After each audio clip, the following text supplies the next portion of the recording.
Shalom l'kulam, beruchim hashivim, welcome back. Today I'm going to be addressing another common comment. We're going to be discussing modern Hebrew versus Yiddish.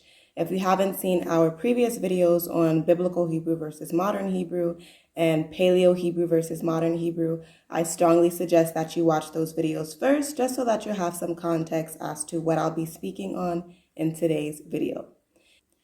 So in this video, I'm going to be addressing several topics, such as the history of the Hebrew alphabet, Judeo languages, what Yiddish is, and I'm also going to be playing for you all some clips of Hebrew speakers in Israeli society. And this video is going to prove to you that Yiddish is not used in Israeli society. It's not spoken like that. 9 out of 10 people do not understand it, nor is it intertwined in the Hebrew language. And as one who has also lived in Israeli society myself for several years, I can also attest that these testimonies are true. So we're going to talk about that more towards the end of the video. Also, for those of you who may have no idea what I'm speaking about, maybe you haven't heard this argument that modern Hebrew is Yiddish, I'm going to post up for you in a couple of seconds some images of different debates and posts, different debates and arguments that people have as to why they believe that Yiddish is modern Hebrew or modern Hebrew is Yiddish. So without further ado, let's begin.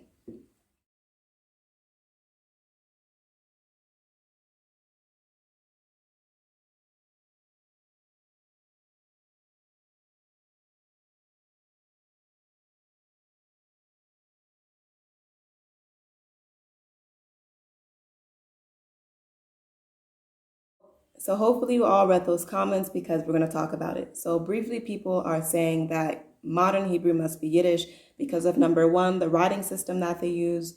Number two, some are saying that Yiddish has an oo and a wa sound, and that the ancient Hebrew did not contain any of those sounds. And Siona is also going to address that in an upcoming video. And three, it is also known that the Ashkenazic Jews had a large role in the uprising of the nation of Israel, and they also influenced heavily compared to the other nations, Jewish nations that came to Israel, on the language. The impact that they had on the language was accent. I addressed this in our previous video, Modern Hebrew versus Biblical Hebrew. Accent does not change the meaning of what's being said. What changes the meaning of what's being said is when you start adding whole letters, vowels, syllables, breaking grammar rules such as shalom and Yahuwah. But we know what the issue is for a lot of our people. They don't want to humble themselves and learn the language underneath the white man, and they got an issue with how it sounds. It don't sound black enough, so they'd rather speak Ebonics. So that's as far as I'm going to go. I already addressed that, and we're going to move forward.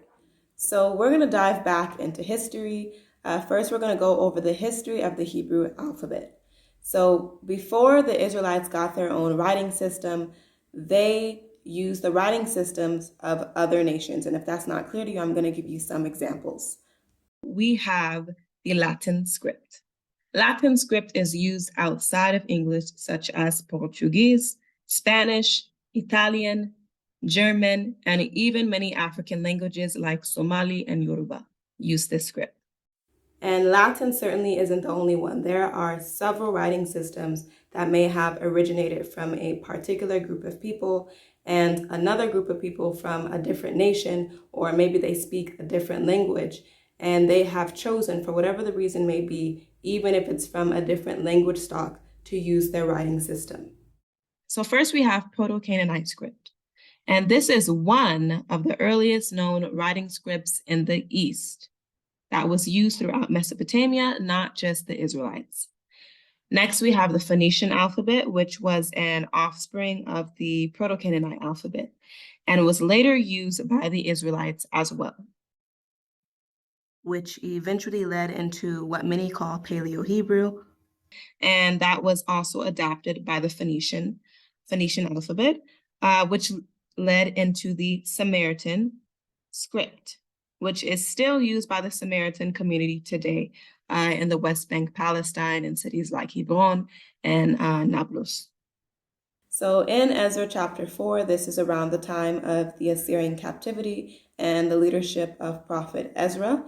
There was a division between the Samaritans and the house of Israel. So after this division, Ezra commanded that the scribes create a new writing system, and the Samaritans kept the old. One could assume that a writing system was created to help create a further distinction between the two tribes or the two groups of people. So this writing system is called Ktav Ashurit. Ktav Ashurit. The word Ktav means written in Hebrew, and the word Ashurit comes from the word Ashur, which means Assyria, noting that it was made during the time of Assyria, and it also does have some Assyrian influences on this new Hebrew script. So next we need to find out, what is Yiddish? Yiddish language, one of the many Germanic languages that form a branch of the Indo-European language family. Indo-European language family. Yiddish is the language of the Ashkenazim, Central and Eastern European Jews and their descendants, written in the Hebrew alphabet. It became one of the world's most widespread languages, appearing in the most countries with a Jewish population by the 19th century. Along with Hebrew and Aramaic, it is one of the three major literary languages of Jewish history. The earliest dated Yiddish documents are from the 12th century CE. Earliest documents from the 12th century CE. But scholars have dated the origin of the language to the 9th century, when the Ashkenazim emerged as a unique cultural entity in Central Europe. Yiddish first arose through an intricate fusion of two linguistic stocks, a Semitic component containing post-classical Hebrew and Aramaic, that the first settlers brought with them to Europe from the Middle East, and a grammatically and lexically more potent Germanic component, gleaned from a number of High German and middle-class dialects. In addition, a sprinkling of words from Romance languages also seems to have appeared in Yiddish from early on. From its birthplace on German-speaking soil, Yiddish spread to nearly all Eastern Europe, where the language acquired a Slavic component. So according to what we've just read, we've learned that Yiddish is a Germanic Indo-European language, and we know that Hebrew is a Shemitic language. 2, we also learned that Yiddish originated from Central and Eastern Europe, not the Middle East, unlike Hebrew. Number 3, Yiddish came to be around the 9th century, which is approximately 1,200 years ago. So it's been here for a minute, but it is most certainly not an ancient language, and Hebrew trumps this by far in relation to time. And number 4, Yiddish is a fusion language. It's composed potently of German and a decent amount of Hebrew and Aramaic with a sprinkle of Romance languages. Okay, and we also see here in the corner, and according to what we read, Hebrew script was used in the Yiddish language. Now, guess what? There are multiple Jewish languages that use Hebrew script. I'm going to show you. So we've got Ladino. Ladino is also known as Judeo Spanish. Judeo is like the word Jewish. Jewish Spanish. Okay, so Ladino was used by Jews who came mostly from what we call in Hebrew Sephrad. These were Jews who came mainly from Spain, Portugal, and North Africa. So this was also a fusion language. It was composed mainly of Old Spanish, Romance languages, and a sprinkle of Hebrew. And they also used Hebrew script. There's also Judeo-Arabic, which was used amongst Mizrahi Jews in the Middle East, like Iran, Syria, Lebanon, Yemen, Egypt, and Libya, which was Arabic with a sprinkle of Hebrew and Aramaic words. And we know anyways that Arabic has taken many loan words from the Hebrew and vice versa. We also have Judeo-Persian. Persians speak Farsi. Judeo-Persian is Farsi with a sprinkle of Hebrew, and they also used Hebrew script. So according to your argument, on Yiddish is Hebrew. This also proves that when you say Boker Tov, Shalom, Shavua Tov, Todah, you're not only speaking Yiddish, but we're also speaking Spanish, Farsi, Arabic, German, with a sprinkle of Romance languages. That sounds very exotic, but that's not it. So for the last portion of this video, you're going to see a couple of clips. The first series of clips, you're going to see a man interviewing random Israelis, asking them if they speak Yiddish. He asked maybe about 15, 20 different people. None of them could attest to being able to speak Yiddish, to understand Yiddish or anything outside of maybe a couple handful of slang words that have entered into the Hebrew language. Outside of that, half of them looked at him like he was crazy to even ask such a question, showing you that the Yiddish is not intertwined in the Hebrew language. It's two complete different languages. No one speaks it there outside of the older generation. Okay, it's not used there. No one understands it. No one speaks it. The second series of videos you are going to see is an interviewer asking several native Yiddish-speaking immigrants who came to Israel during the startup of the nation, and he's asking them basically what their lives was like when they moved to Israel. And all of them are explaining basically the Zionist movement.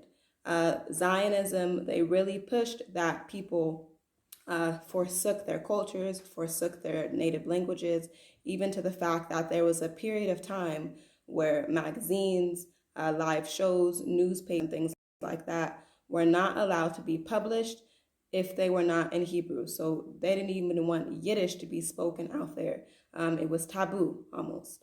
And this affected not only the Yiddish-speaking Jews, but also the Mizrahi Eastern Jews, those who spoke Arabic, Farsi, and other languages. They also were pushed due to Zionism to forsake their language and culture, leaving only the older generation to know it, which is dying off now.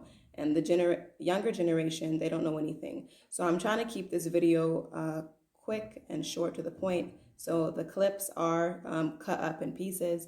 I will leave the videos in the description box if you want to watch them on your own time and get some more detail about what they're explaining. ביידיש, אתה יודע.